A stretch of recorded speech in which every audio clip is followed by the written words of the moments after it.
রামপালে নেয়া সরকারি বিদ্যুৎ প্রকল্প করার ব্যাপারে আপত্তি নেই ইউনেস্কোর, তবে বড় কোনো স্থাপনা করা যাবে না।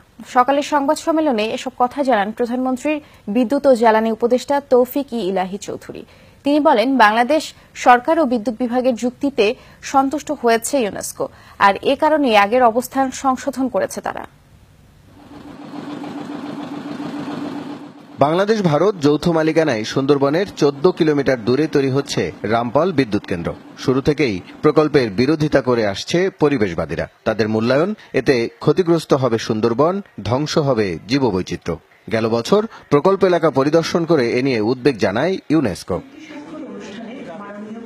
এক বছরের মাথায় ওয়ার্ল্ড হেরিটেজ কমিটির বৈঠক শেষে নিজেদের অবস্থান সংশোধন করেছে প্রতিষ্ঠানটি। শর্ত দিয়েছে বিদ্যুৎ প্রকল্প বাদে অন্য কোনো স্থাপনা না করার। তারা আমাদের যুক্তি শুনে আমি বলবো কনভিন্সড হয়েছে, এবং কনভিন্সড হওয়ার কারণে কথা ছিল যে আমরা আপনার রামপালের কোনো কাজ করব না। আমরা বলেছি যেহেতু রামপাল নিয়ে এত কথা হচ্ছে, আমরা অরণ্যের যেটা আছে বা রামপাল 2 প্রজেক্ট যেটা আছে সেটা এখন হাতে নিচ্ছি। প্রকল্প নিয়ে আপত্তি না থাকলেও এনভায়রনমেন্ট স্ট্র্যাটেজিক অ্যাসেসমেন্ট করার নির্দেশনা দেওয়া হয়েছে। আগামী বছর জুনে সে রিপোর্ট জমা দেওয়ার কথা জানিয়েছে সরকার।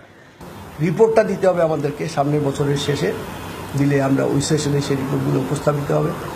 অন্যান্য সব দেশও আমাদেরকে সেই কারণে সমর্থন জানিয়েছে।